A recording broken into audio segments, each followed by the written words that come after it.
Alors, les UBA Business Series sont une série de formations en ligne. Et ici, l'approche pour UBA, c'est de promouvoir le développement des PME par un partage de connaissances sur des thématiques d'actualité qui vous sont directement adressées. Alors, ces sessions ont pour but de fournir donc à nos clients existants et potentiels des expériences d'apprentissage pratiques afin de vous permettre de passer votre entreprise au niveau supérieur.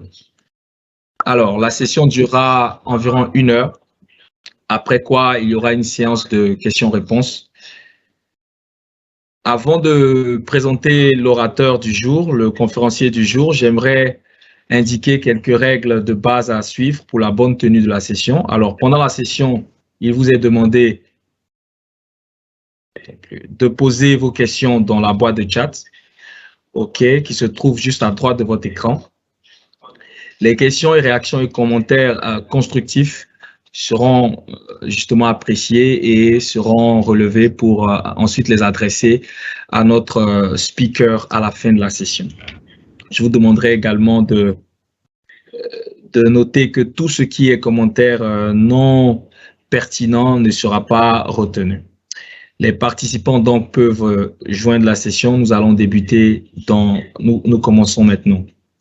Alors, à la suite du docteur Samuel Maté, qui nous avait entretenu sur les défis et financements pour les PME en Côte d'Ivoire et les solutions possibles. Aujourd'hui, c'est un tout autre orateur, un tout autre conférencier qui, lui aussi, fort de son expérience d'entrepreneur, partagera avec l'auditoire des bonnes pratiques et astuces à mettre en place pour développer votre entreprise. Je suis moi-même Albéric Brissy, chargé de communication institutionnelle et des médias chez UBA Côte d'Ivoire, et j'ai le plaisir de vous présenter notre conférencier du jour qui n'est autre que M. Yann Amon, le créateur et fondateur de Wikanda Academy. Alors, M. Amon est un féru de l'entrepreneuriat et un chef d'entreprise chevronné. Il est consultant en stratégie d'entreprise et développement commercial, administrateur de plusieurs immeubles. Il est le fondateur des programmes REA. REA pour Rêve en Action et de REA TV. Monsieur Amon est également auteur du livre à succès Entrez et Prenez, qui traite justement de comment vaincre les barrières à l'entrée et créer son entreprise. Passionné par l'évangile et conférencier international, il est aussi le promoteur du CIFA, Sommet de l'indépendance financière africaine, dont l'édition 2021 a porté sur le thème « Devenez finançable ». Enfin, M. Amon est fondateur et formateur principal de Wikanda Academy, comme on l'a dit. C'est un programme international de formation pour les entrepreneurs. Son rêve est de voir un monde sans chômage à travers l'entrepreneuriat. Monsieur Amon, aujourd'hui, nous entretiendra sur le thème « Comment l'adoption de la technologie peut stimuler l'activité des petites entreprises dans un contexte post-Covid ». Alors, sans plus tarder, je vais laisser la parole à notre conférencier. Monsieur Amon, vous avez la parole. Bonsoir à chacun de vous. Merci beaucoup pour l'excellente présentation. Je suis vraiment très honoré de me retrouver parmi vous, d'avoir à être invité pour les UBA Business Series. En tout cas, la présentation a été très bien faite. Je pense que je ne vais pas pouvoir ajouter grand-chose. Donc, c'est vraiment un merci à la direction générale de UBA pour cette plateforme qui a été pensée, comme il disait, pour leurs clients et potentiels clients. Ce n'est pas tout le monde qui se soucie autant de pouvoir travailler à développer forcément le portefeuille de ses clients. Donc, c'est vraiment à féliciter. Et je tiens vraiment, en mon nom personnel, au nom de toutes mes équipes et au nom de tous les 1000 First, j'en parlerai peut-être tout à l'heure lors de mon intervention. Les 1000 First, c'est un groupe d'entrepreneurs qui sont aujourd'hui autour de nous. Nous avons décidé comme ça d'accompagner 1000 entrepreneurs. Donc, au nom de tous nos entrepreneurs qui ont déjà à peu près tous les mêmes challenges, on tient à dire merci à UBA pour cette lucarne qui nous est déjà bénéfique. Nous sommes déjà à la deuxième session.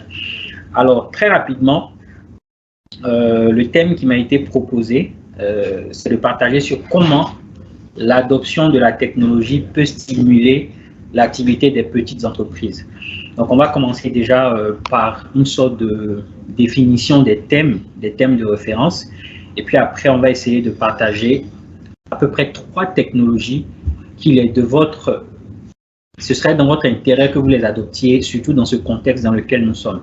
Donc, on va d'abord commencer par la définition des thèmes.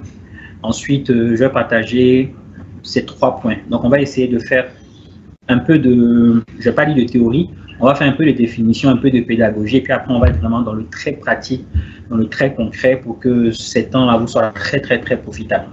Donc, rapidement, on va commencer à définir les thèmes. Donc, vous allez voir que, est-ce que chacun voit déjà, ouais, je pense que c'est bon. Sur l'écran, il est affiché le premier slide. Donc, on va essayer de définir les thèmes de référence. Les thèmes que j'ai mis en gras sont les thèmes sur lesquels je vais un peu insister. Donc, déjà, cette image, elle est assez inspirante. Sur cette image, vous voyez quelques lettres. Vous voyez aussi quelques logos. Des logos qui sont la plupart des grandes entreprises qu'on connaît souvent sous le thème générique des GAFA, c'est-à-dire les grandes entreprises qui viennent du monde, sinon de la révolution du numérique. Donc, j'en parlerai un peu. Donc, retenez bien cette image et vous allez comprendre pourquoi dans l'ère dans laquelle nous sommes entrés, dans ces temps dans lesquels nous sommes, il est important pour chaque entrepreneur, que ce soit une petite entrepreneur, une petite entreprise ou à la tête d'une grande entreprise, comprennent ces choses et comprennent les enjeux de ces technologies. Donc, nous allons définir le mot adoption, nous allons définir le thème technologie, nous allons définir le thème activité, et puis ensuite, nous allons définir le groupe de thèmes petite entreprise. Alors, on avance. L'adoption, c'est un mot qu'on connaît un peu plus dans un contexte un peu juridique. On parle d'adoption des enfants, on parle d'adoption de loi et toutes ces choses. Mais dans la vie de tous les jours, l'adoption, c'est quelque chose que nous faisons tous. Chacun de nous adopte ou pas des attitudes, des aptitudes ou des choses. Et dans ce contexte, il est important de bien définir le mot adoption par rapport à toutes les choses que nous allons dire plus tard. Vous savez, tout à l'heure, lorsque je venais, j'étais au volant, je voyais des grandes affiches concernant le congrès de la Poste. Si vous êtes en Côte d'Ivoire, si vous êtes des clients d'Abidjan, vous avez certainement dû entendre parler du grand congrès international de l'Union postale. Et je regardais tout à l'heure les affiches et je voyais en fait que le thème majeur cette année parle de l'utilisation du digital. Vous savez, il est très important de comprendre comment le monde est en train de changer et comment, si vous n'adoptez pas certaines méthodes, vous allez finir par être dépassé. Vous savez, j'aime souvent donner l'exemple. En 1915, si vous viviez en Côte d'Ivoire, alors que le monde entier était pratiquement dans la Première Guerre mondiale, et que vous vouliez correspondre avec quelqu'un, c'est-à-dire envoyer une lettre ou un courrier à quelqu'un qui vivait par exemple en France, le seul moyen de transmettre une information à une si grande distance, c'était d'écrire une lettre manuscrite, c'est-à-dire vous prenez une feuille de papier, vous prenez un stylo. Encore heureux qu'à l'époque, on n'était pas encore à l'époque de la plume, parce qu'il faut savoir qu'il fut un temps où pour écrire une lettre, il fallait prendre une plume et la tremper dans l'encre. Et cette façon d'écrire a été dépassée. Nous sommes passés au stade du stylo. Alors en 1915, pour correspondre avec des personnes qui étaient éloignées, qu'est-ce qu'on faisait? On prenait un papier, on écrivait ce qu'on voulait dire à la personne et on se rendait dans ce qu'on appelait la poste. On mettait le courrier dans une enveloppe. Suivez-moi très bien, vous allez comprendre là où je veux arriver.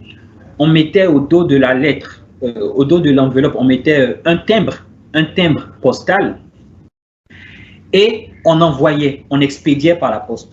En moyenne, il fallait peut-être 30 jours à 60 jours, à peu près 2 mois, pour envoyer une lettre de l'Afrique, de la Côte d'Ivoire, par exemple vers la France ou vers les États-Unis.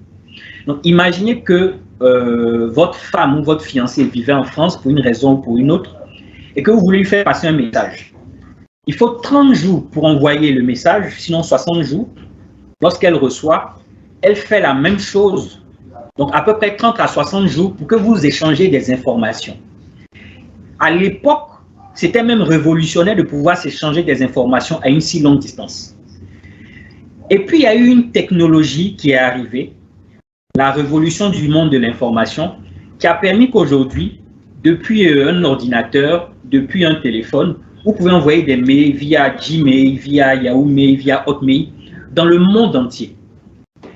Et lorsque cette technologie arrive ou qu'elle est disponible, vous pouvez soit l'adopter ou ne pas l'adopter. C'est là l'importance du mot adoption. Imaginez si aujourd'hui, en 2021, vous voulez correspondre avec des personnes qui sont aux États-Unis en utilisant la vieille méthode. Parce que dites-vous, vous ne voulez pas adopter la technologie des emails. Voyez un peu comment dans ce monde qui va si vite, vous risquez d'être en retard, vous mettre en retard et mettre en retard vos correspondants. Donc, il est important de comprendre que la technologie, lorsqu'elle vient, elle a tendance à finir par s'imposer. Et il est du ressort de tout un chacun d'adopter lorsque la technologie se dispose ou se déploie. Et c'est comme ça que dans le cadre de ce monde dans lequel nous sommes aujourd'hui, il existe des technologies, il existe des choses qui peuvent vous faciliter la tâche et il y a beaucoup d'entrepreneurs, soit qui ne les connaissent pas, ou qui les connaissent mais qui ne les adoptent pas. C'est pour cela qu'il était important pour nous de définir c'est quoi le principe de l'adoption. Parce qu'aujourd'hui, en 2021, il existe beaucoup de technologies, de moyens de vous aider à gagner beaucoup d'argent. Et on en parlera tout à l'heure. Mais il est bon que chacun de vous soit disposé à adopter ces technologies. Alors, le deuxième thème qu'il faut développer, qu'il faut définir, en fait, c'est la technologie. C'est quoi alors la technologie? La technologie, c'est quoi la technologie? Est-ce que la technologie, c'est tout ce qui est robotique? Est-ce que la technologie, c'est le fait d'envoyer des fusées? Est-ce que la technologie, c'est quoi la technologie? Donc, pour faire simple et pour ne pas aller dans des définitions compliquées, le maître mot, sinon l'essence même d'une technologie, c'est le mot utilisation ou le mot usage. Vous savez, aujourd'hui, tout le monde utilise WhatsApp. Je suis presque sûr que la plupart de ceux qui sont connectés en ce moment sont des utilisateurs de WhatsApp. On n'utilise pas WhatsApp à cause de la technologie qui est derrière WhatsApp. C'est vrai que c'est quand même une technologie révolutionnaire. Parce qu'il faut savoir qu'avant, ces technologies de messagerie instantanée, il était difficile et il était coûteux et même onéreux, tout ce qui était appel vocal. Donc, WhatsApp et compagnie sont venus révolutionner. Sinon, cette technologie est venue révolutionner le monde des appels vocaux, entre autres, parce qu'il y a beaucoup d'avantages derrière cette technologie. Mais en fait, on n'utilise pas WhatsApp parce que c'est compliqué ou parce que c'est ingénieux ou à cause de tout ce qui est derrière. On utilise WhatsApp parce que c'est facile à utiliser. Donc, la technologie n'a de sens que l'utilité qu'elle a pour les gens. Vous savez, par exemple, aujourd'hui en Côte d'Ivoire, on trouve encore dans les travaux champêtres, dans tous ceux qui sont dans l'agroalimentaire, la plupart des récoltes sont encore manuelles, sont encore difficiles. Les gens le font à la main, les gens prennent les dabas, les gens prennent les haches. Il est bon que nous utilisions la technologie pour faciliter en fait la vie de nos planteurs. Donc, une technologie, par exemple, en Côte d'Ivoire, la fusée ne serait pas une technologie très utile pour nous. Parce qu'aujourd'hui, nous sommes à un certain niveau où certaines choses sont encore rendues très difficiles parce qu'on n'utilise pas la technologie pour régler les problèmes de nos concitoyens, les problèmes des entrepreneurs. Donc, la technologie, c'est quelque chose de très vaste, mais la technologie s'adapte à chaque temps, à chaque période, à chaque pays, en fonction des besoins qu'ils ont et de l'utilité qu'elle est pour des personnes. Donc, comme je dis dans ce qui s'affiche à l'écran, il n'y a aucun intérêt à développer des trucs s'il n'y a pas d'utilisateur ou juste pour la beauté du geste. Imaginez que moi, je suis un bon développeur et que je vous développe une application ou un réseau social pour les chiens. Combien de personnes en Côte d'Ivoire ont des chiens? Combien de personnes en Côte d'Ivoire ont pour problème ou ont pour besoin de faire interagir leurs chiens? Donc, ce n'est pas utile en fait. Et il est très important, et là, c'est un appel que je lance à nos ingénieurs, à tous ces développeurs d'applications, à toutes ces personnes qui font INPH, etc., tous ces ingénieurs agronomes ou robotiques, etc. Pensez des solutions, utilisez la technologie pour aider les entrepreneurs, pour aider la population à régler ses besoins. Et en général, lorsqu'une technologie est utile, elle est adoptée. Donc, je vais un peu dire quelques mots sur un aspect de la technologie. Parce qu'aujourd'hui, on a l'impression que tout ce qui se fait par Google, par Facebook, c'est ça la technologie. C'est pas vraiment ça la technologie.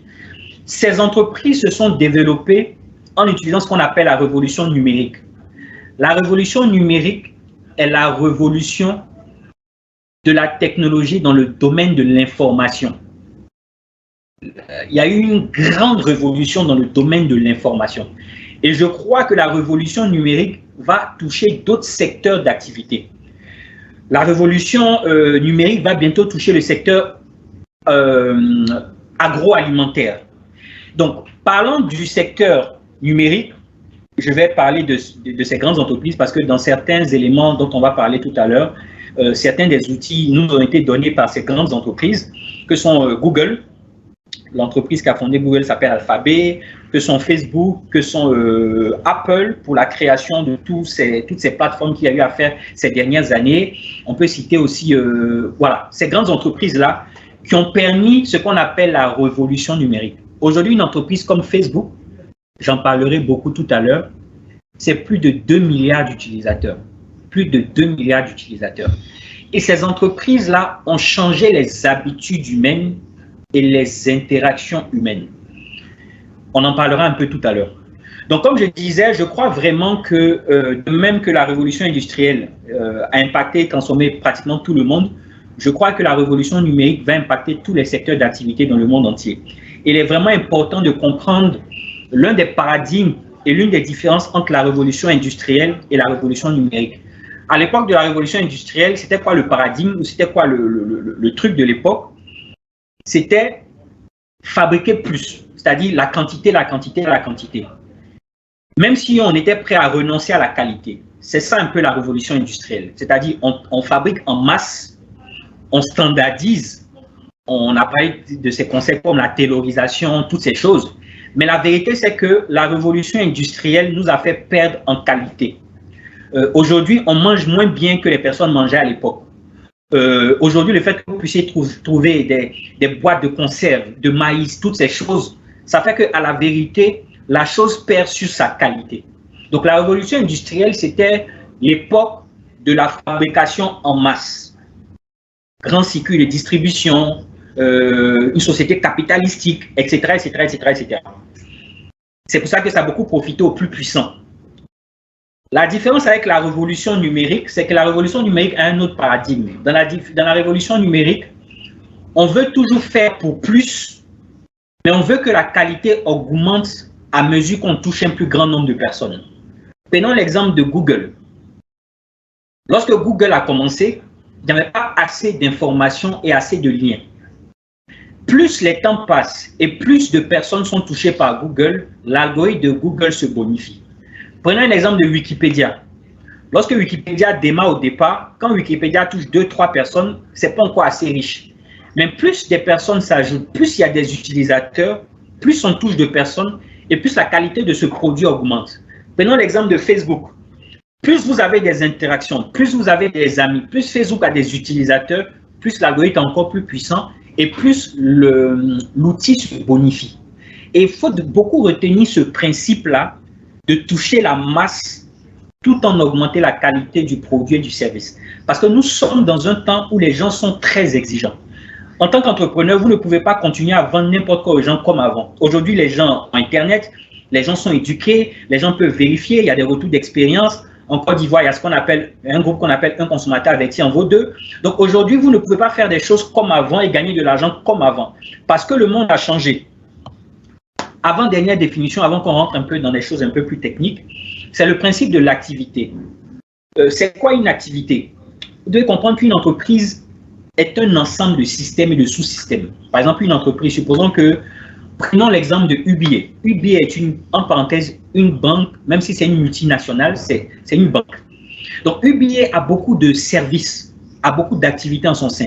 Il y a l'activité de prêt aux entreprises, il y a l'activité de prêt aux particuliers, il y a des activités de recrutement, il y a les ressources humaines, il y a des activités d'informatique, il faut informatiser, il y a des départements d'informatique. Donc une entreprise, c'est ça, c'est un ensemble de systèmes. Une entreprise, c'est jamais une seule chose. Même si elle a un cœur d'activité qui est la banque, une entreprise, pour délivrer à ses consommateurs ou à ses utilisateurs son produit ou son service, il y a un ensemble d'activités qui est fait au quotidien. Donc lorsqu'on choisit un thème, comment l'adoption de la technologie peut stimuler l'activité des petites entreprises, il faut savoir qu'on parle de l'activité en général et aussi des sous-activités de vos entreprises.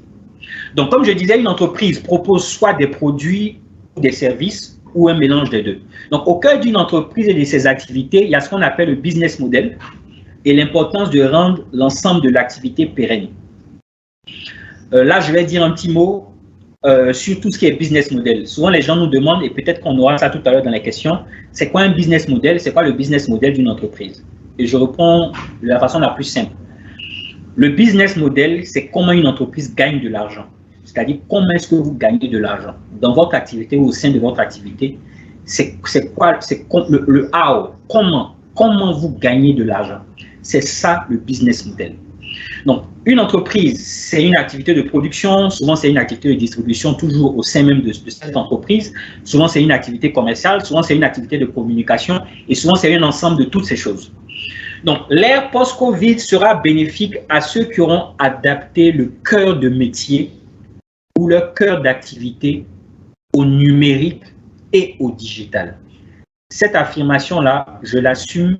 Et les exemples, sinon le temps est en train de nous donner raison de ce que le monde post-Covid appartiendra au monde, aux personnes qui auront compris les enjeux du numérique et du digital. Dernière définition, on va définir c'est quoi une petite entreprise. En général, il faut savoir qu'une petite entreprise, ce n'est pas péjoratif en fait. Une entreprise est qualifiée de petite. En fait, c'est un peu comme une sorte de mesure. Vous pouvez être une petite entreprise aujourd'hui, ou bien à votre démarrage, ou 1 an après votre lancement, ou 2 ans après votre lancement. Mais dans 3 ans, 4 ans, 5 ans, vous êtes une grande entreprise ou une multinationale. Donc, une petite entreprise, en fait, une entreprise est définie comme petite entreprise à un instant T, en utilisant en Côte d'Ivoire en tout cas, en utilisant à peu près deux éléments d'appréciation. Soit le chiffre d'affaires, soit le nombre d'employés. C'est ce qui fait qu'une entreprise est dite petite entreprise. Donc, vous n'êtes pas un petit entrepreneur, vous n'êtes pas un grand entrepreneur, vous êtes un entrepreneur, mais votre entreprise peut être qualifiée de petite, de moyenne ou de grande, ou même de très, très, très petite. Donc, dans l'année fiscale 2021 en Côte d'Ivoire, il y a eu un tout petit ajustement. Donc, les PME, avant les petites et moyennes entreprises, ont été regroupées en des nouvelles catégories. Donc, il y a une catégorie qu'on appelle les entrepreneurs. C'est la catégorie de tous ceux qui font moins de 50 millions de chiffre d'affaires par an. C'est un peu une mesure avec beaucoup d'avantages fiscaux qui a été mise en place pour faciliter, sinon pour encourager l'entrepreneuriat, parce qu'avant c'était très lourd, il n'y avait pas ces spécificités-là dans ces régimes. Après, à ce qu'on appelle les micro-entreprises, toute entreprise qui fait entre 50 millions et 200 millions de chiffre d'affaires est qualifiée de micro-entreprise dans la nouvelle réglementation et dans l'année fiscale en Côte d'Ivoire. Et après, à ce qu'on appelle les moyennes entreprises, toutes celles qui font plus de 200 millions de chiffre d'affaires, et après, à ce qu'on appelle les grandes entreprises.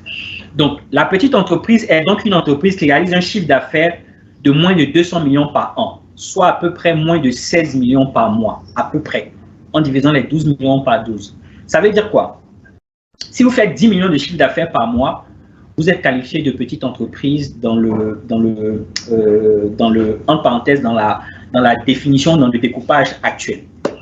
Donc, comment donc, et je suis sûr que beaucoup de ceux qui nous suivent, il y a de très fortes chances que vous soyez soit dans la catégorie des entrepreneurs, à moins que vous soyez juste un aspirant à l'entrepreneuriat. Si vous êtes déjà un entrepreneur, je suis presque sûr que la plupart d'entre vous qui nous suivez, vous êtes soit dans la catégorie des entrepreneurs, avec une entreprise qui démarre, qui n'a pas encore un grand volume d'affaires, soit vous êtes dans la catégorie des micro-entreprises. Déjà, faire 16 millions de chiffre d'affaires par mois, déjà, c'est quand même assez intéressant. Lorsque vous avez un niveau de charge qui est très maîtrisé, mais c'est déjà pour commencer ça. Donc, je suis presque sûr que la plupart d'entre ceux qui nous suivent en ce moment sont certainement dans cette catégorie.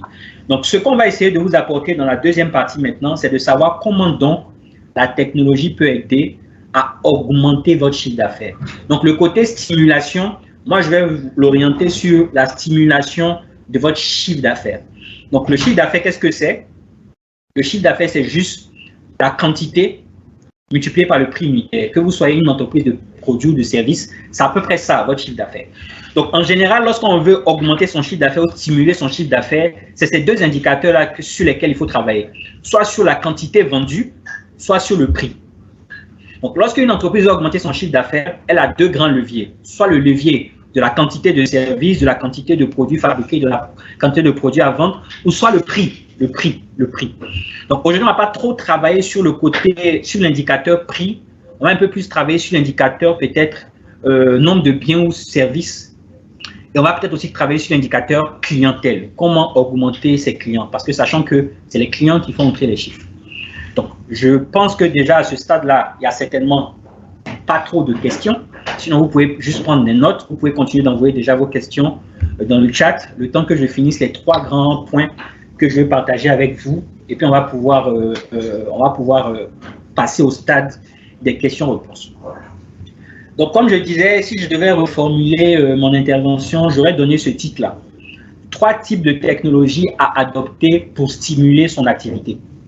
C'est un titre que on aurait pu donner à ce que je m'apprête à commencer à partager avec vous.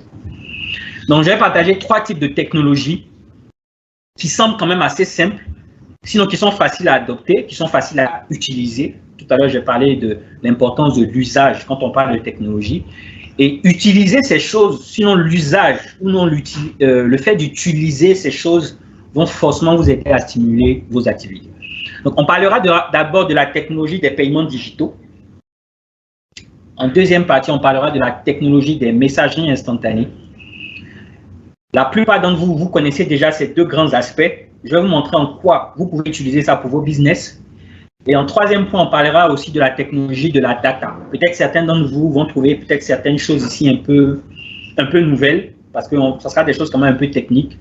Peut-être certains d'entre vous n'ont pas encore eu à interagir avec certaines des notions que je vais partager dans le troisième type de technologie. Donc peut-être je vais consacrer plus de temps à la troisième partie, parce que la vérité c'est que les deux grandes parties sont certainement des choses dont les usages sont de plus en plus répandus dans notre écosystème en Côte d'Ivoire, en Afrique de l'Ouest, en Afrique en général. Alors, on avance. Premier, les technologies des paiements digitaux. C'est quoi les paiements digitaux? Les paiements digitaux, souvent les gens résument ça uniquement à ce qu'on appelle les e-money. Il y a des personnes, il y a des entrepreneurs qui pensent que les paiements digitaux, c'est juste le e-money. En Côte d'Ivoire, on citera, sans vouloir le faire de la publicité, Orange Money, MTN Money, Move Money et maintenant Wave. Et je pense que Wave, même en partenariat avec UBA. Donc, encore une fois, en tant qu'un grand utilisateur de Wave, on dit merci à cette entreprise, je pense, qui a permis l'implémentation ou l'implantation de ce système assez révolutionnaire, surtout en termes de coût et en termes de facilité. Donc, je reviens, c'est quoi les paiements digitaux? Alors, les paiements digitaux, c'est un ensemble dématérialisé de paiements. C'est-à-dire quoi? C'est que le principe il est très simple. On va de moins en moins vers l'utilisation de la monnaie papier et on s'achemine de plus en plus vers la facilité de paiement. Donc, dans les paiements digitaux, 3 avantages d'utiliser, sinon d'adopter les paiements digitaux en tant qu'entrepreneur. Déjà, il faut comprendre que le monde, il est de plus en plus en train de se globaliser. Vous savez, le pays le plus, en parenthèse, où il y a le plus de milliardaires en Afrique, c'est le Nigeria. Mais comprenez une chose, le Nigeria, c'est plus de 200 combien de millions d'habitants. La Côte d'Ivoire, c'est quoi? 26 millions d'habitants. Regardez un peu la différence entre un marché ivoirien et puis un marché nigérien. Donc, imaginez que vous vous lancez en tant qu'entrepreneur, vous décidez de vendre des pièces de voiture. Lorsque vous êtes installé en Côte d'Ivoire, si vous vous limitez au marché ivoirien, vous êtes limité à 25 millions de personnes. Si vous êtes au Nigeria, votre marché est de plus de 200 et quelques millions de personnes. Ce n'est pas la même chose. Donc, l'une des choses que vous devez comprendre parmi les avantages des paiements digitaux, c'est que les paiements digitaux ont permis, déjà dans l'espace UEMOA, de dépasser le stade de la Côte d'Ivoire. Vous savez, par exemple, depuis ce matin, j'ai reçu, dans le cadre d'une de mes entreprises, par exemple, qui s'appelle Wikanda Academy, où nous vendons de la formation. Nous sommes présents sur les réseaux sociaux, sur tout ce qui est digital. Nous avons même un site e-commerce. Aujourd'hui, par exemple, on a reçu des paiements des États-Unis et des paiements du Burkina. Ça veut dire quoi? Aujourd'hui, moi, ma cible, sinon mon marché, ce n'est plus la Côte d'Ivoire. Mon marché, c'est le monde francophone. Et je n'aurais jamais pu faire ça il y a 50 ans, même il y a 30 ans. Même il y a 20 ans, je ne pouvais pas faire ça. Donc aujourd'hui, lorsque vous êtes entrepreneur, vous vendez des jus de fruits, vous vendez du yaourt, vous vendez je ne sais quoi, soit des services, soit des produits. L'un des avantages des paiements digitaux, c'est que les paiements digitaux facilitent vos transactions au-delà même de votre pays.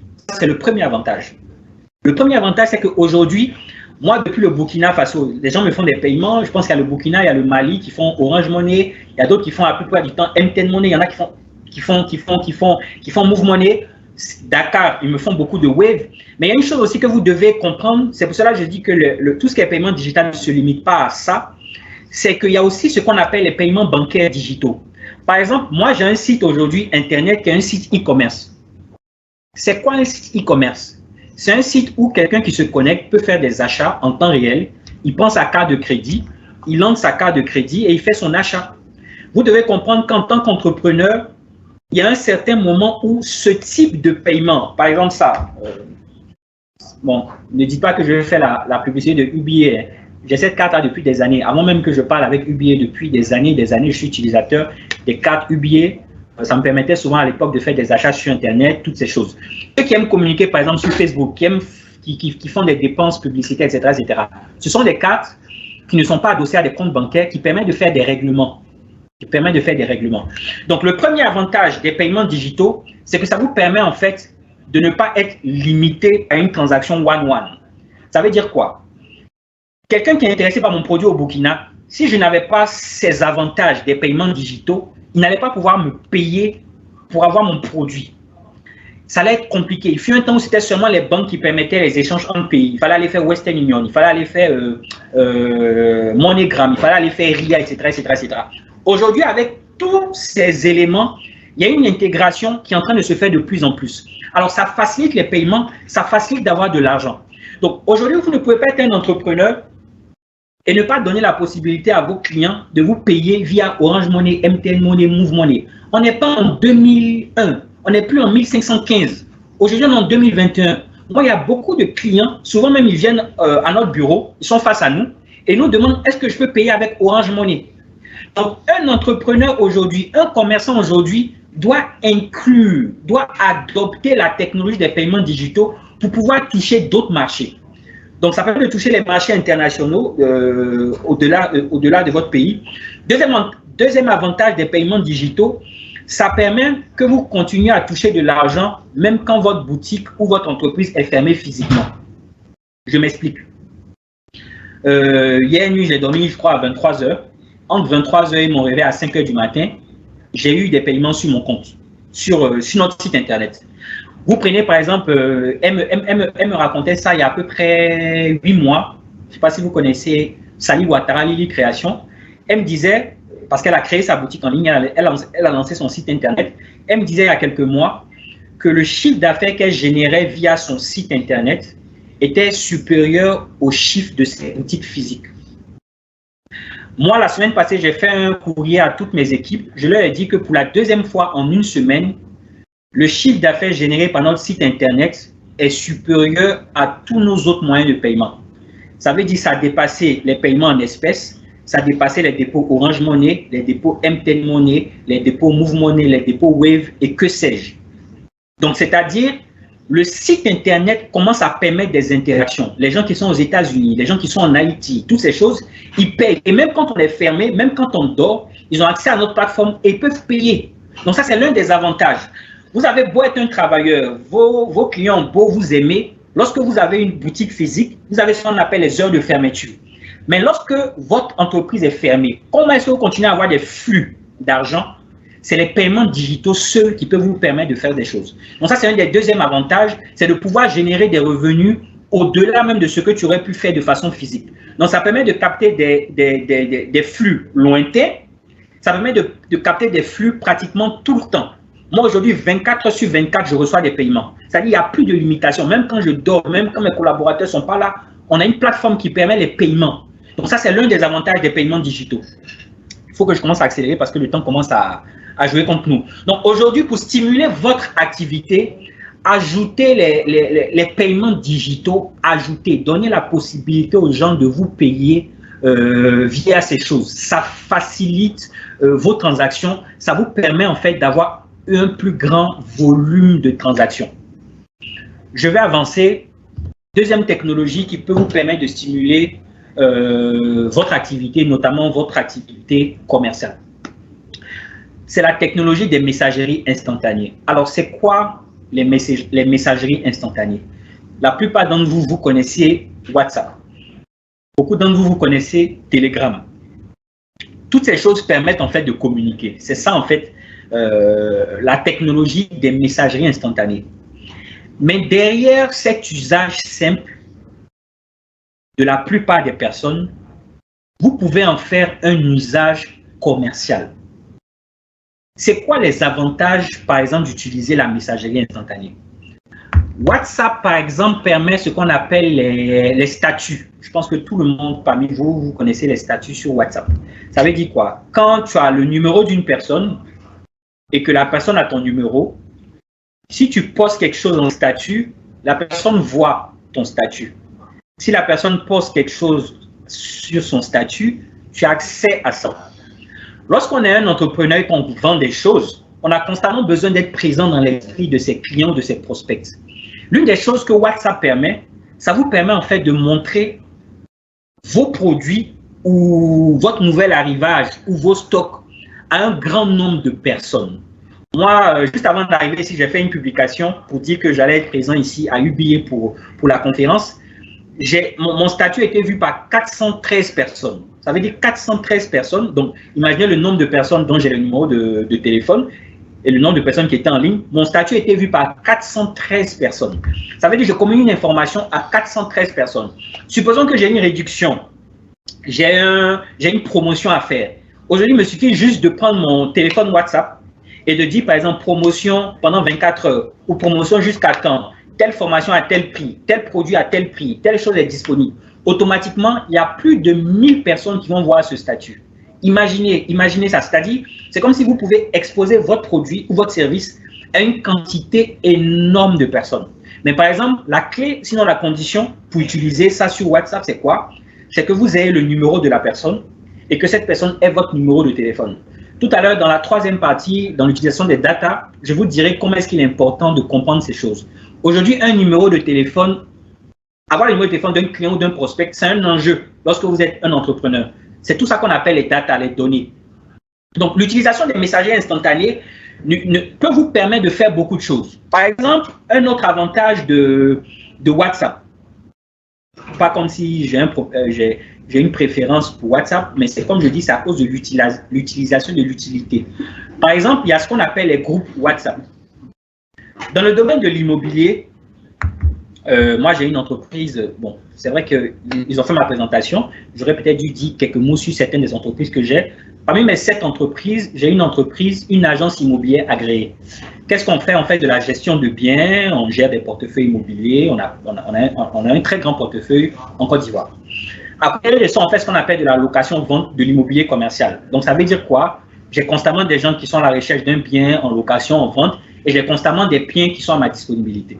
Donc, pour faire coïncider l'offre et la demande, retenez bien ces deux principes. Pour faire coïncider l'offre et la demande, je peux utiliser, et j'ai déjà ça, j'ai créé 2 groupes, par exemple, sur WhatsApp. Il y a un groupe qu'on appelle Immobilier Académie, et puis un autre groupe qu'on appelle, je ne sais pas trop quoi, la business, je ne sais pas trop quoi. Et dans ce groupe, il y a au moins 200, non, il y a un groupe où il y a à peu près 5 quelques personnes, il y a un autre groupe où il y a peut-être 180 personnes. Je pense qu'on n'a pas plus de 200 dans le groupe. On est 100 et quelques dans un groupe, et dans un autre, on est presque 200. Et dans ce groupe, qu'est-ce qu'il y a? Il y a des agents immobiliers, il y a des démarcheurs, il y a toutes ces personnes qui sont constamment aussi en train à la recherche d'offres ou de demandes. Donc, c'est quoi le principe de ce groupe? Par exemple, tout à l'heure, il y a quelqu'un qui m'a appelé pour dire recherche une villa de 3 millions. Quand j'étais en route, il y a quelqu'un qui m'a écrit pour me dire qu'il est à la recherche d'une villa de 1,8 million. Qu'est-ce que je fais? Je mets juste la demande dans le groupe. Et il est possible que cette demande coïncide avec une offre qui est dans le groupe ou avec quelqu'un dans le groupe qui a ce bien que je demande. Donc, voilà qu'un groupe WhatsApp, que d'autres prennent pour faire des groupes d'organisation de mariage, des groupes d'organisation de funérailles, vous pouvez utiliser un groupe WhatsApp pour faire coïncider l'offre et la demande dans votre secteur d'activité. Donc, moi, ce groupe-là me fait gagner de l'argent. Donc, ce groupe-là me permet de stimuler constamment mon niveau de vente et de transactions réalisées par moi dans le cadre de l'immobilier commercial. Vous voyez, un groupe WhatsApp peut être utilisé différemment selon que vous compreniez l'importance ou l'avantage d'une telle application. Donc, c'est les technologies qui sont révolutionnaires. Je vais prendre un autre avantage d'une autre utilisation de ce groupe WhatsApp. Par exemple, mon entreprise Wikanda Academy, on emploie à peu près 11 personnes. Donc, on a un groupe WhatsApp où toutes les 11 personnes sont dedans. Donc, qu'est-ce qu'on fait? Dans notre usine à clients, bon, ça, c'est un mot que je n'ai pas défini pour aujourd'hui. Il y a un qui gère ma page Facebook, il y en a qui gèrent certains de nos numéros de téléphone. Donc, constamment, on a des demandes. Tous les jours, au quotidien, on a des demandes. Donc, qu'est-ce qu'on fait? On est tous dans un groupe WhatsApp. Si, par exemple, pendant que je suis en train de parler avec vous en ce moment en direct, quelqu'un va sur ma page Yann Amon et qui m'écrit, par exemple, en inbox, Monsieur Yann Amon, je veux un rendez-vous, ou Monsieur Yann Amon, je veux tel produit, ou Monsieur Yann Amon, je veux tant ou tant. Automatiquement, il y a quelqu'un qui va faire un screenshot, il va mettre ça dans le groupe WhatsApp et puis il va attacher ou taguer la personne qui est censée traiter ce type de choses. Dans ce groupe-là, chaque fois qu'il y a une vente, automatiquement, elle est mentionnée dans le groupe. Donc, ce groupe nous permet de retracer pratiquement toutes nos activités au quotidien. Donc, en fin de journée, on sait combien de clients on a eu, combien de demandes on a eu, combien de commandes ont été traitées. Donc, ça permet, par exemple, ce groupe WhatsApp, dans le cadre de nos activités, de regrouper notre personnel et de les dédier à des missions. Donc, aujourd'hui, les messageries instantanées ont permis de faire beaucoup de choses. Elles ont révolutionné le monde, surtout en vous permettant de toucher des contacts très loin. Elles peuvent vous aider à générer beaucoup de prospects du monde entier, des prospects qualifiés, etc., etc., etc. Donc, il est important que vous arrêtiez de voir ces choses juste comme des outils divertissants, mais aussi essayer de comprendre la puissance que vous pouvez tirer de ces outils dans le cadre de vos business. Tout à l'heure, lors des questions-réponses, je suis presque sûr que certains vont essayer de demander comment est-ce qu'ils peuvent appliquer ça à leur business. Donc, je vais avancer rapidement et puis je vais atterrir dans la technologie de la création de data ou d'exploitation de data.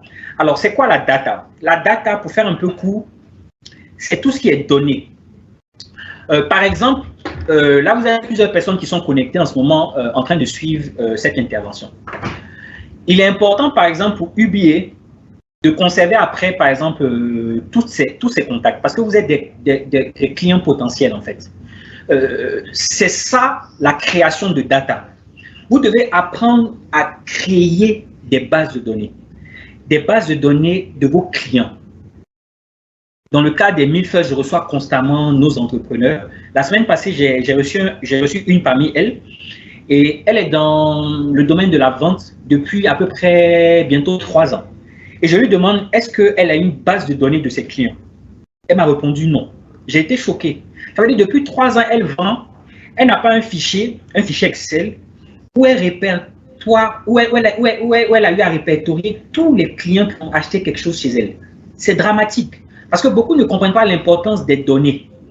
En tant qu'entrepreneur, au-delà du fait de vendre, vous devez beaucoup penser à l'après-vente et à comment vous allez faire pour que ceux qui ont acheté achètent à nouveau, et comment vous allez faire pour que, au fur et à mesure que le temps passe, votre coût d'acquisition de nouveaux clients baisse. Et pour faire baisser le coût d'acquisition de nouveaux clients, l'une des choses, c'est la gestion des données. Et aujourd'hui, il y a plusieurs technologies qui permettent de créer des données ou d'exploiter des données. Prenez par exemple Excel. Moi, quand les gens me disent non, je ne sais pas utiliser Excel, je dis c'est parce que tu ne réalises pas l'importance d'Excel. Il existe des tutos en ligne. Vous partez aujourd'hui sur YouTube, comment vous allez apprendre à utiliser Excel. On apprend à utiliser Excel en peu de temps. Mais en fait, on ne paye pas le prix quand on ne sait pas quel est l'avantage d'utiliser Excel en fait. Parce que Excel va vous aider pour beaucoup de choses. Donc, je vous recommande à tous ceux qui êtes là d'avoir chacun une base de données client. C'est une obligation. En 2021, dans l'ère post-Covid, vous ne pouvez pas vous permettre de ne pas avoir une base de données client. Donc, ayez une base de données de tous vos clients. Un client, c'est quoi? C'est quelqu'un qui a acheté un de tes produits ou un de tes services. Il est passé à la phase achat. C'est un client. Vous devez avoir une base de données de tous vos clients. Moi, depuis le début de l'année, mon entreprise Wikanda Academy, nous avons eu plus de 1000 et quelques clients. Mais tous nos 1000 et quelques clients, nous les avons dans une base de données. Tous nos clients, nous les avons dans une base de données. Deuxième base de données que vous devez créer, c'est la base de données de vos prospects. Et vous devez régulièrement avoir des stratégies, des techniques qui vous permettent en fait de générer des nouveaux prospects. j'en parlais pas aujourd'hui parce qu'on n'aura pas forcément le temps de pouvoir en parler. Lorsque vous commencez à constituer votre base de données, elle vous est utile pourquoi, par exemple? Supposons que vous vendez des pâtisseries. Récemment, pour la petite histoire, sans vouloir encore leur faire de la publicité, finalement, j'ai fait la publicité de beaucoup de personnes. Il y a des gâteaux et des pains. Des gâteaux et des pains. J'ai reçu un WhatsApp disant, voilà, c'est des gâteaux et des pains. Voilà, enregistrez notre numéro pour pouvoir recevoir toutes nos promotions. J'ai dit, OK, donc j'ai enregistré. Donc, de temps en temps, dans mon fil d'actualité sur WhatsApp, je vois des offres des gâteaux et des pains. En général, quand vous avez comme ça des bases de données, qu'est-ce que vous pouvez en faire? Vous pouvez faire souvent des SMS automatisés. Lorsque nous, on organisait récemment le sommet de l'indépendance financière africaine, on attendait 1000 personnes. Donc, comment est-ce que vous allez faire pour envoyer un SMS comme ça à une personne, 2 personnes, 3 personnes, 4 personnes, 5 personnes, jusqu'à... Et même quand vous voulez faire des envois groupés, la plupart du temps, les téléphones même ont des limitations, peut-être 50 personnes maximum. Donc, à ce moment, il existe des plateformes qui vous permettent d'envoyer des SMS à une base de données plus large. Quand vous avez 5000 prospects, 10 000 clients, 30 000 clients, 50 000 clients, vous commencez à avoir besoin de ces choses. Et il existe le texto.com et plein d'autres comme ça qui vous permettent d'envoyer des SMS automatisés. Il y a aussi l'envoi de emailing. Le email aujourd'hui est un grand outil pour rester en contact avec vos clients, avec vos prospects, pour constamment leur donner des informations, des nouveautés, etc., etc., etc. Vous ne pouvez pas envoyer des emails automatiques, des newsletters si vous n'avez pas une base de données ou si ce n'est pas dans votre stratégie de créer ce type de données. Un autre point très important de la création de data, c'est lorsque, par exemple, vous voulez vendre sur Facebook, sur Instagram, toutes ces choses. Beaucoup de gens, pendant un temps, ça marchait de prendre une carte, de faire ce qu'on appelle dépenses publicitaires, de sponsoriser, tu arrivais à vendre. La plupart des commerçants ou la plupart des entrepreneurs, depuis plus d'1 an et demi, se rendent compte que ça ne fonctionne pas, ils n'arrivent plus à vendre comme avant sur Facebook.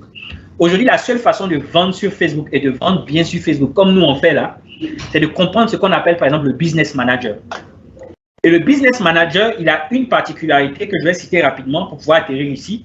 C'est que quand tu as des données, par exemple, tu as déjà vendu des articles à des personnes, tu as une base de données de 200, de 300 personnes, tu peux faire un paramétrage en disant à Facebook, bon Facebook, voilà, ça fait à peu près 2 ans que je vends, voilà à peu près ma base de données client. Je veux que tu proposes mes nouveaux produits à des personnes qui sont similaires à mes clients. On parle d'audience similaire. On parle souvent d'audience personnalisée. Et toutes ces choses qui paraissent techniques, mais qui sont très simples, vous ne pouvez pas les exploiter lorsque vous n'avez pas une base de données.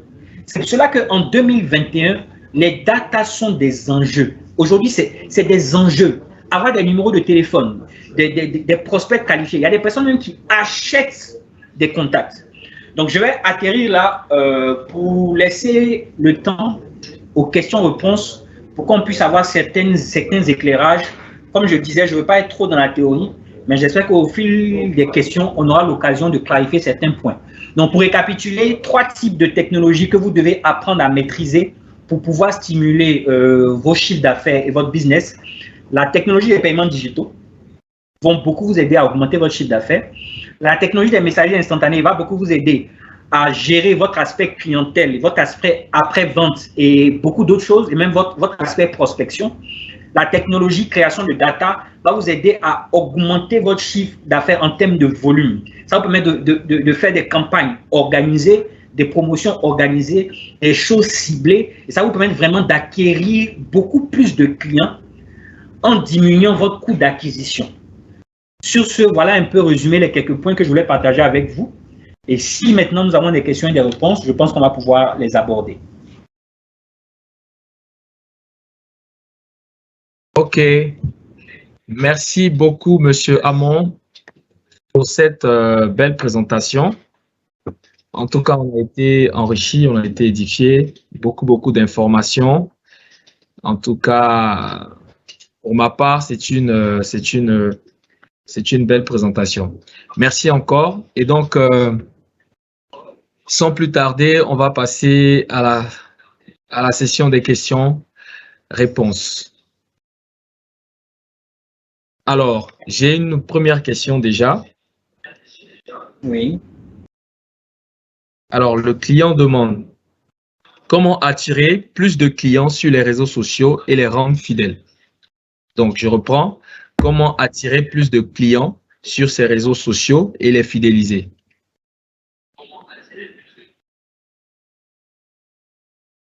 OK. Donc déjà, il faut faire attention à deux aspects. Selon que vous êtes une entreprise de service ou une entreprise de produits, l'approche n'est pas la même. Mais il y a un mot qui reviendra chaque jour ou chaque fois. C'est quelle est votre stratégie de contenu? Parce qu'il faut comprendre une chose, les gens ne sont pas sur les réseaux sociaux pour consommer votre publicité. Remarquez une chose, lorsque vous êtes devant la télévision, vous êtes en train de regarder un programme, une série ou je ne sais pas quoi, et qu'il y a une publicité. La majorité d'entre nous ont tendance à zapper pendant les publicités. Parce que la vérité, c'est qu'on n'aime pas forcément la publicité. Ça, c'est un fait. Donc, lorsque vous voulez communiquer sur les réseaux sociaux et attirer de nouveaux abonnés, de nouveaux prospects ou toute autre chose, vous devez être conscient que les gens ne sont pas sur les réseaux sociaux, n'ont pas créé leur compte, ils ne sont pas là pour consommer votre publicité. Donc, il faut apprendre à déguiser la publicité ou à introduire vos publicités dans un ensemble de contenus. Et la première chose qui devient très importante, c'est d'avoir ce qu'on appelle une ligne éditoriale. Donc, pour attirer plus de clients, ayez une bonne ligne éditoriale, travaillez sur une très bonne stratégie de contenu. Et lorsque vous avez une bonne stratégie de contenu dans votre ligne éditoriale, vous allez commencer à attirer naturellement et constamment des nouveaux prospects. Moi, par exemple, quand je venais tout à l'heure, j'ai checké le nombre de mes abonnés sur Facebook. Je suis à 144 300 abonnés. Bon, maintenant, d'ici la fin de l'année, je vais atteindre 145 000 abonnés.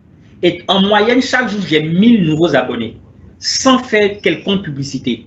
Qu'est-ce que je fais? C'est que je produis un contenu qui intéresse ma cible, en fait. Donc, vous ne devez pas être là juste en train de faire des posts sur vos produits, il y a telle chose à vendre, il y a telle chose à vendre, il y a telle chose à vendre. Vous devez réfléchir à quel type de contenu, qu'est-ce que je vais proposer, qu'est-ce que je vais partager à ma communauté qui va les aider, qui va leur apporter quelque chose de nouveau, qui va leur donner une plus-value. Et après, à un certain moment, de façon naturelle, vous bénéficiez de cet effet réseau pour gagner en nombre de clients. Mais l'objectif, quand vous créez une page Facebook, ce n'est pas d'avoir des clients. Regardez par exemple, est-ce que vous pensez que UBA a créé sa page Facebook pour avoir des clients? UBA a son business model. Ils ont une façon d'avoir des clients. Mais après, la page, ça travaille ton image de marque, ça travaille ta notoriété, ça t'apporte des abonnés que après tu peux convertir en ambassadeurs. Donc, il y a beaucoup de choses qui sont cachées derrière et que vous devez apprendre à connaître. Sinon, vous allez faire l'erreur que font la plupart des personnes. Ils communiquent, ils communiquent, ils communiquent. Ils veulent vendre, ils veulent vendre, ils veulent vendre, mais en face, il n'y a pas d'achat.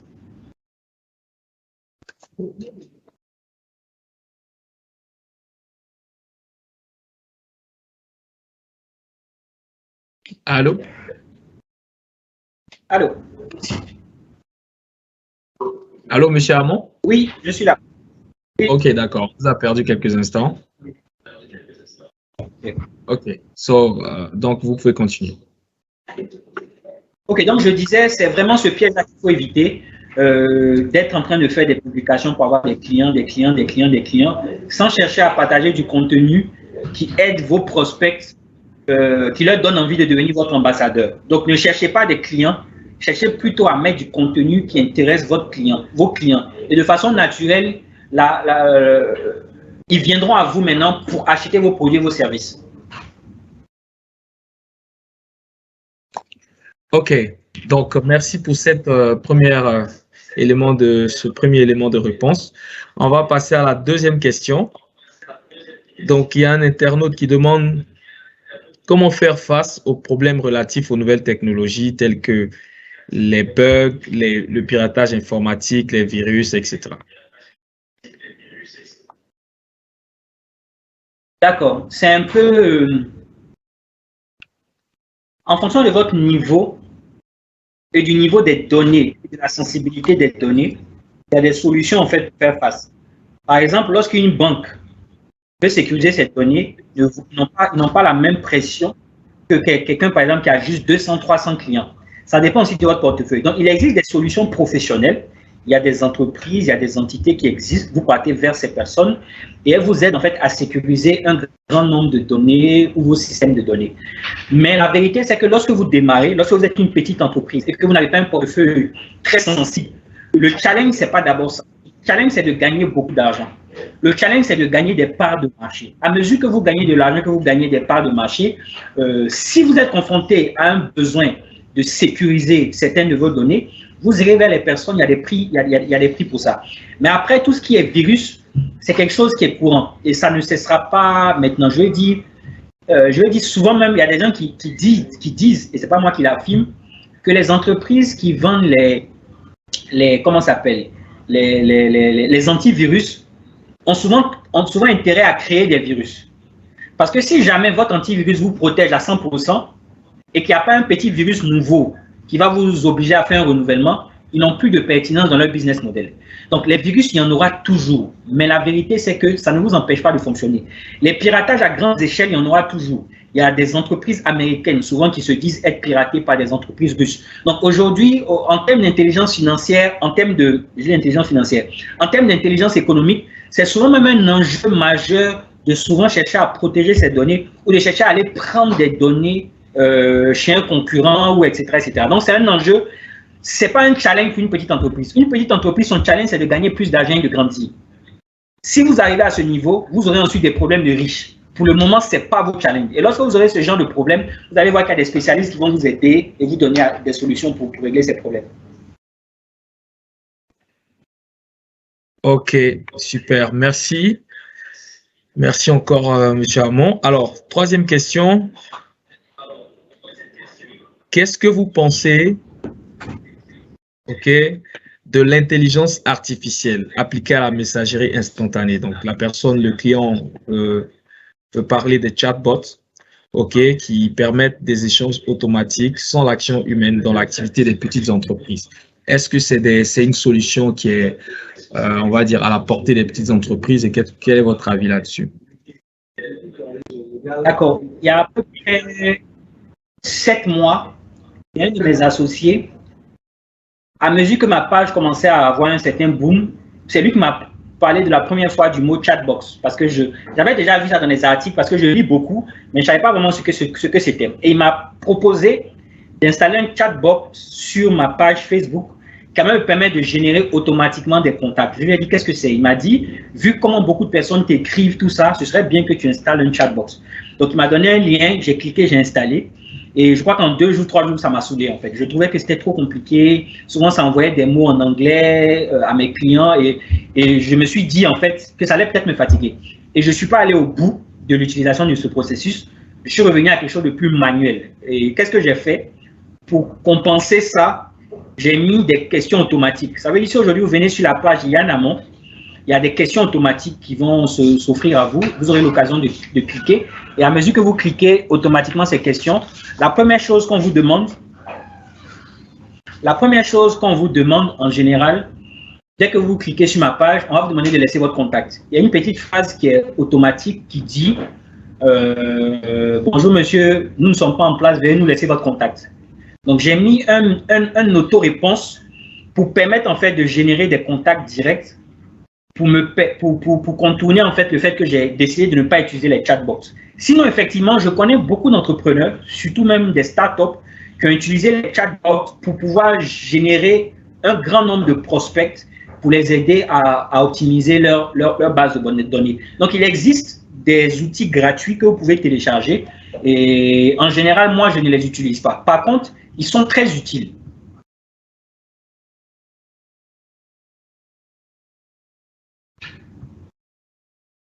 Allô? Allô? Alors, je pense qu'on a un petit problème de connexion.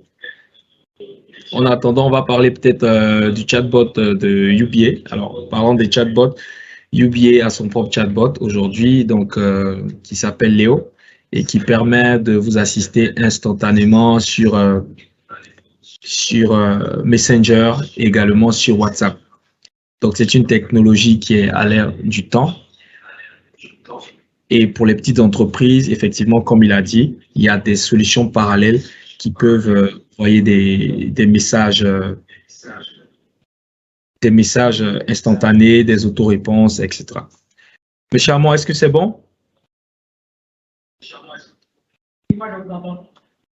D'accord. On va partir pour la prochaine question.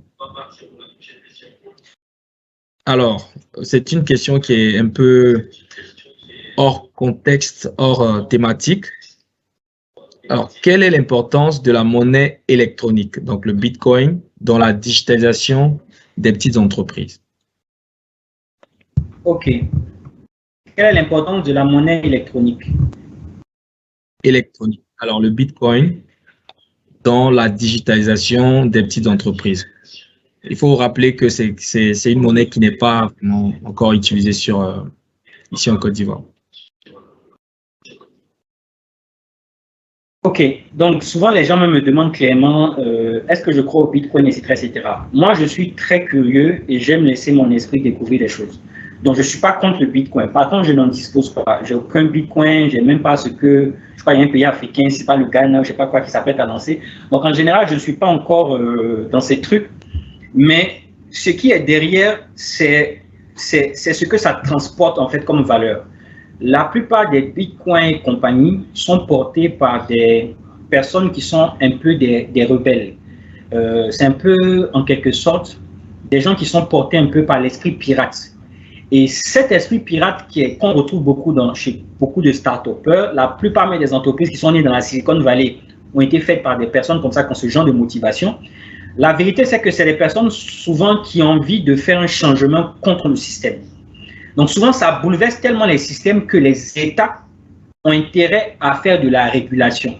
Et vous allez voir que ce soit beaucoup de banques centrales dans certains pays ont interdit la lancée de ces monnaies pour pouvoir un peu les réglementer. Donc je trouve qu'il est encore très tôt pour nous de percevoir les enjeux de ces monnaies. Mais une chose est sûre, c'est qu'elles vont finir par s'imposer. Vous savez, moi, et l'histoire nous le montre. La révolution numérique, lorsqu'elle est portée par de telles personnes qui sont créatives, qui sont brillantes, qui sont des hackers, qui ont cette mentalité-là de pirate, il y a des chances qui finissent par s'imposer. Il y a des chances qui finissent par contourner les systèmes. Donc, je suis presque sûr que dans 5 ans, dans 10 ans, ça sera quelque chose qui sera beaucoup plus normal, en fait. Donc, pour le moment, moi, j'observe encore. Peut-être que dans 5 ans, 10 ans, moi aussi, je vais chercher à créer pourquoi pas ma monnaie, pourquoi pas. Mais pour l'heure, je n'en dispose pas. Je n'ai jamais fait de transactions dans les bitcoins. Je connais les personnes qui le font, je respecte cela. Pour le moment, j'ai juste un œil observateur sur toutes ces choses. Merci donc, M. Armand. Je pense qu'on a fini avec la série des questions. On va juste prendre votre mot de fin avant de conclure cette session. Merci beaucoup. J'ai été très ravi. Je vais donner un mot de fin.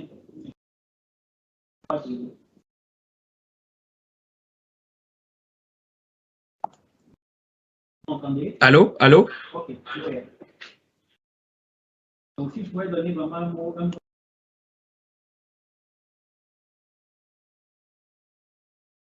Le nouveau monde se permet. Allô, M. Armand? Allô? Oui. Est-ce que le micro n'est pas muté parce que je ne reçois pas par ici? Vous m'entendez?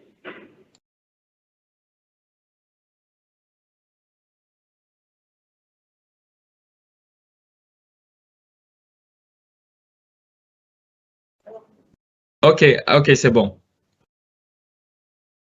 Carrément planté.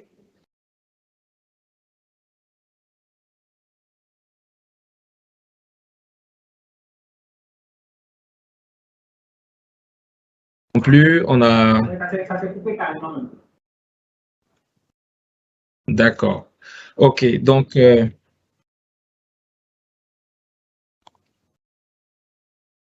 pense qu'on va conclure. Il y a un petit souci de connexion. En tout cas, on a été ravis de partager cette session avec M. Armand, qui nous a enseigné sur plusieurs aspects, notamment la création des bases de données, l'adoption de la technologie, comment développer son activité via la technologie, plusieurs astuces. Vous pourrez retrouver ces astuces sur notre page YouTube et éventuellement également sur notre page Facebook. Merci encore à toutes et à tous, toutes ces personnes qui se sont connectées. UBA Côte d'Ivoire vous remercie.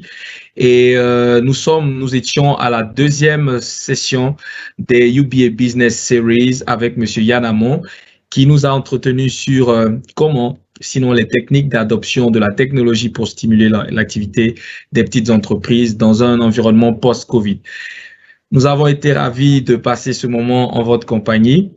Merci encore et au nom de la direction générale, j'aimerais encore vous dire merci et vous dire à bientôt à la prochaine session qui sera dans quelques semaines seulement.